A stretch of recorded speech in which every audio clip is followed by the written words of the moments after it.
안녕하세요. 채널 제네시스 박 시청자 여러분. 오늘 2019년 7월 16일 화요일이고요.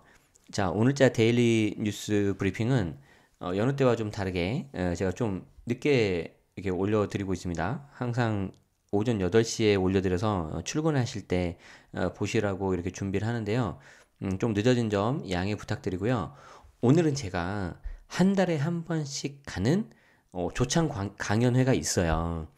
그래서 이제 좀 제 지인분께서 그걸 이렇게 좀 초대를 해주셔가지고 한 달에 한 번씩 가고 있는데 굉장히 좀 많이 도움도 받고 영감도 받고요.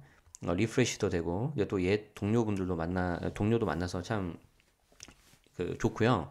오늘도 역시 굉장히 좀 좋은 내용을 받았는데 다행히도 제가 이제 하려고 했던 거에 대해서 오늘 연사로 나서신 분께서 이렇게 마지막에 어, 마치 꼭 저한테 들으라고 하는 것처럼 말씀을 주셔서 너무 감사한 날이었습니다.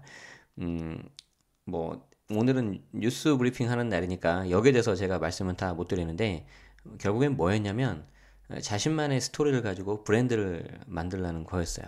그래서 제가 그 부분에 대해서 좀 고민을 하고 있었고 이제 막 하고 있는 찰나였는데 너무 좋았고요.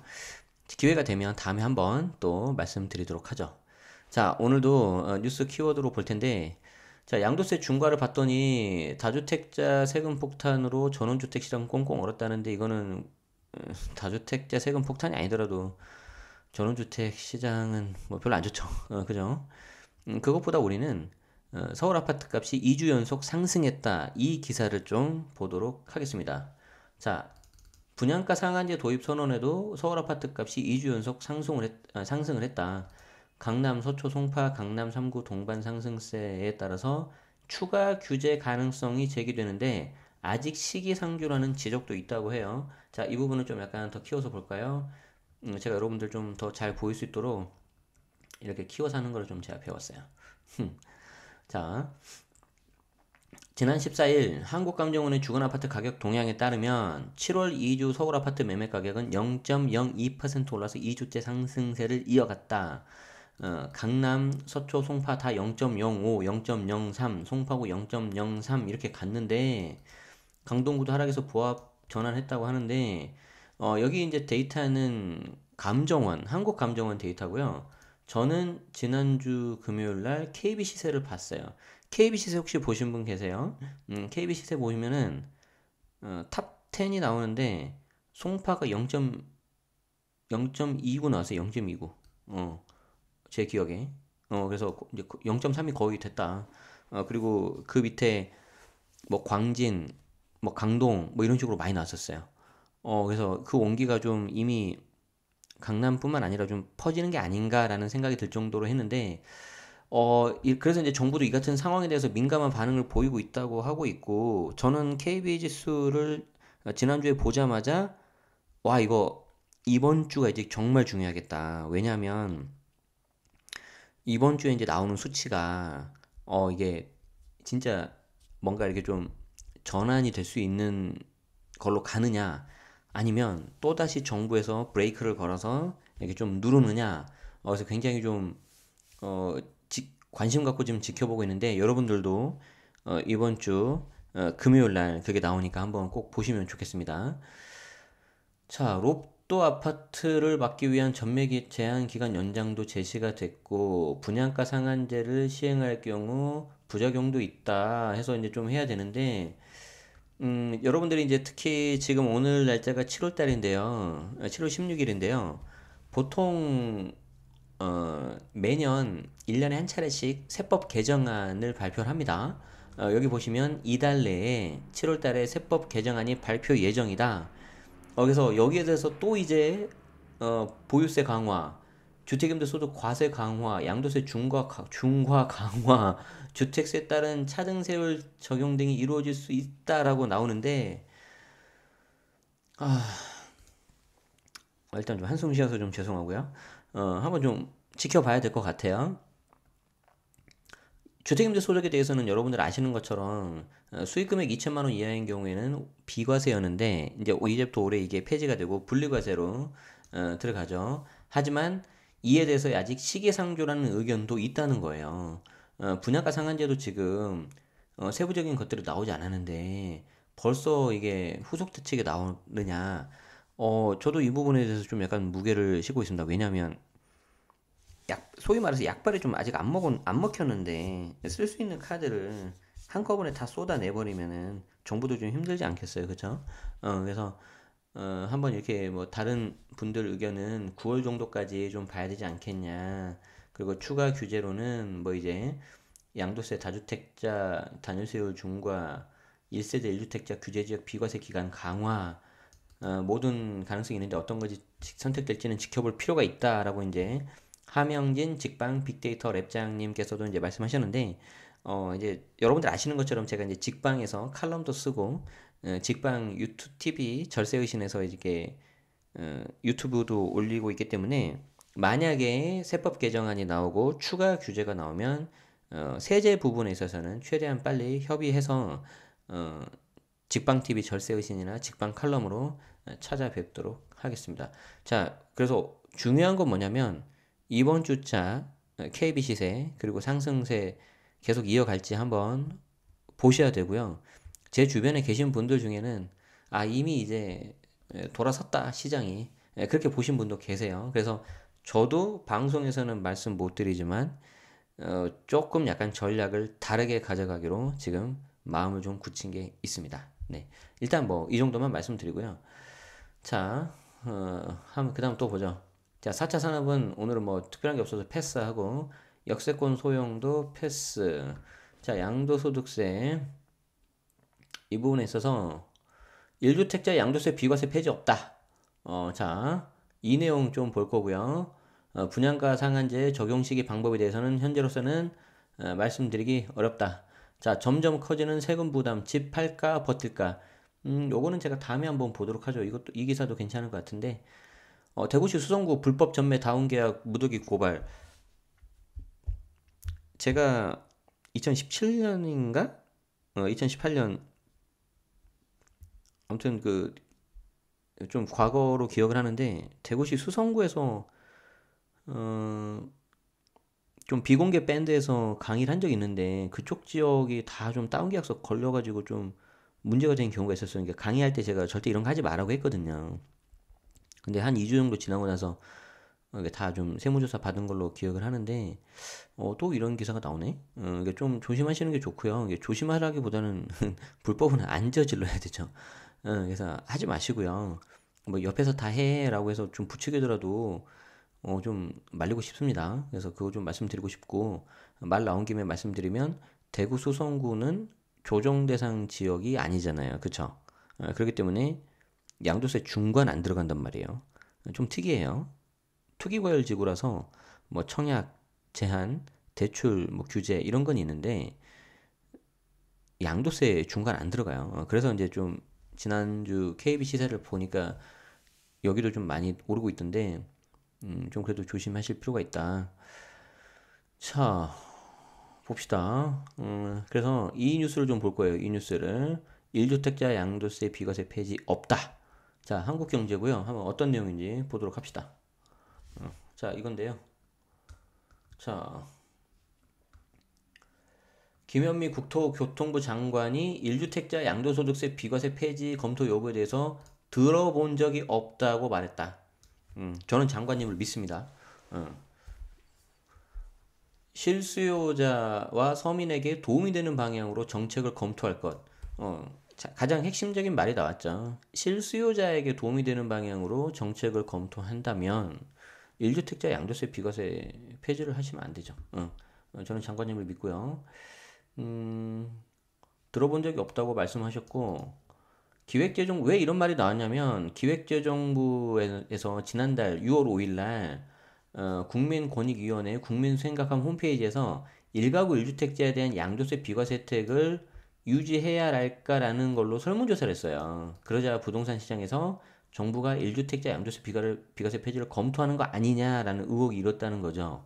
그래서 이게 논란이 일어서 12일까지 시행할 예정이었는데 논란이 일자 11일 바로 중단해버렸어요. 이거 제 유튜브 영상에도 올려드렸으니까 제가 링크 드릴 테니까 참고하시면 될 것 같고요. 어, 과도한 양도 차익으로 그럼 왜 이런 설문을 했냐? 기재부 의견은 과도한 양도 차익으로 무주택자의 상대적 박탈감이 커지고 다주택자는 양도세를 부과받는데 1주택자는 면제해 주는 게 조세 형평이 어긋난다는 점을 들었다고 하는데 어, 1주택자에게 비과세를 혜택을 주는 거는 주거 안정성을 주고 누구라도 본인이 편하게 살 수 있는 집에 대해서 어떤 이점을 주기 위해서 주는 거라고 한번 말씀드렸었죠. 자, 그런데 여기에 대해서 지난 10일 기재부는 해명 자료를 통해서 1주택자에 대한 양도세 비과세 폐지를 전혀 검토한 바 없고 향후 검토할 계획도 갖고 있지 않다면서 진화에 나섰다고 했는데 좀 찜찜하죠. 어.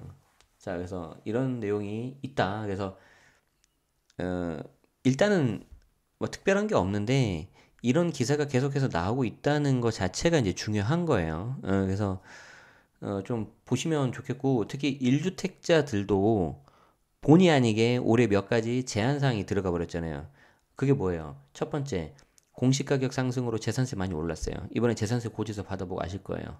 물론 그게 부담이 안 되는 선일 가능성이 많은데 그래도 올랐다는 게 중요하고 특히 1주택자 중에서 고가주택 그러니까 이제 실거래가가 9억이 넘는 고가주택 갖고 있는 분들은 정말 조심해야 되죠. 내가 보유한 기간 중에서 2년 거주를 했다면 상관이 없는데 2년 거주를 안 했다면 9억 초과분에 대해서는 세제 혜택을 충분히 받을 수 없기 때문에 자 그래서 그런 거 좀 보셔야 되고요. 좀 이렇게 관련돼서 이런 내용들이 나오고 있습니다. 그래서 좀 잘 보실 필요가 있습니다. 자 계속해서 다른 키워드 보도록 하죠. 임대사업은 오케이. 재산세가 또 엉터리 나왔다. 임대사업자 세 감면 누락 이 기사 볼 거고요. 나머지는 특별히 없었던 것 같아요. 오케이. 자 이거 보겠습니다. 임대사업자 또 엉터리, 재산세 또 엉터리.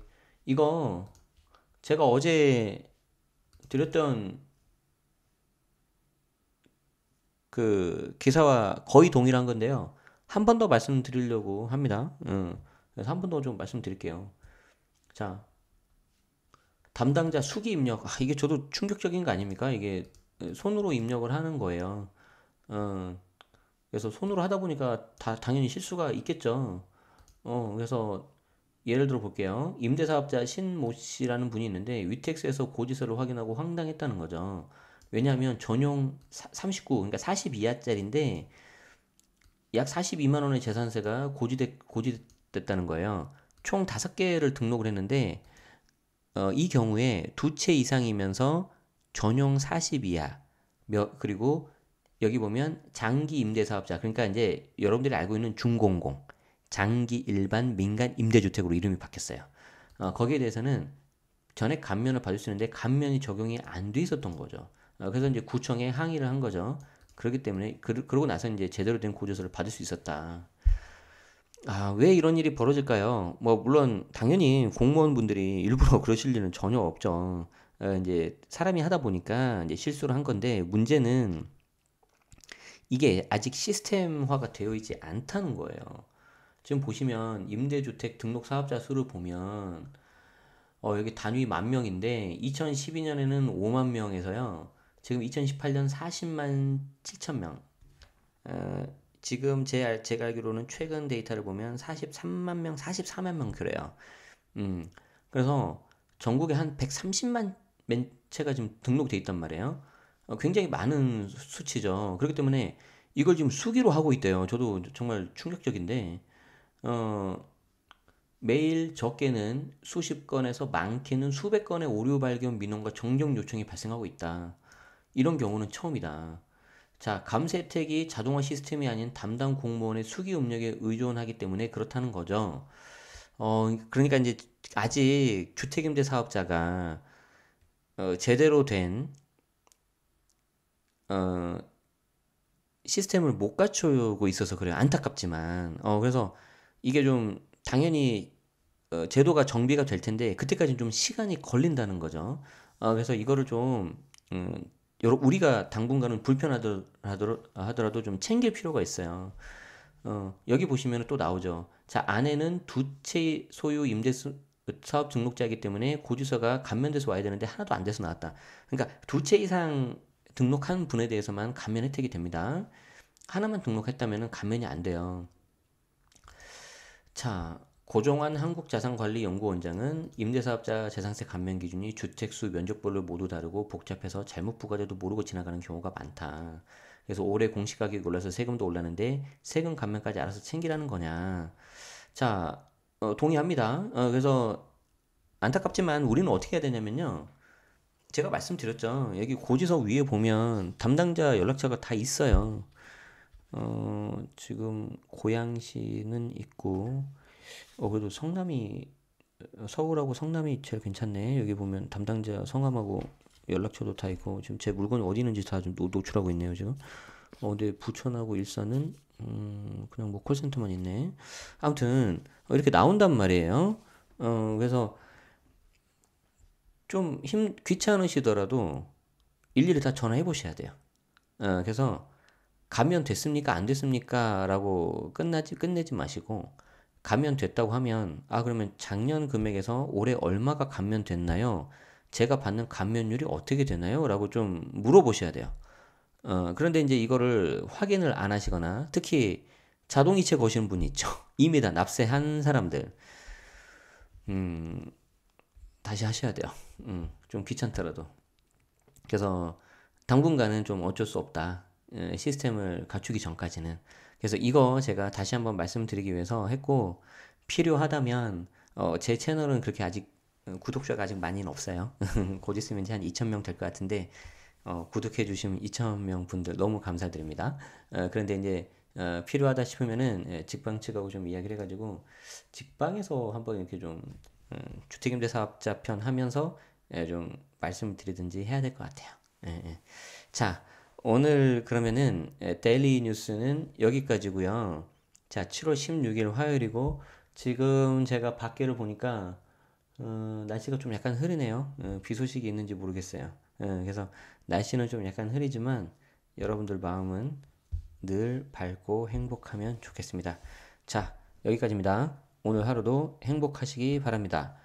지금까지 채널 제네시스 박이었습니다. 고맙습니다.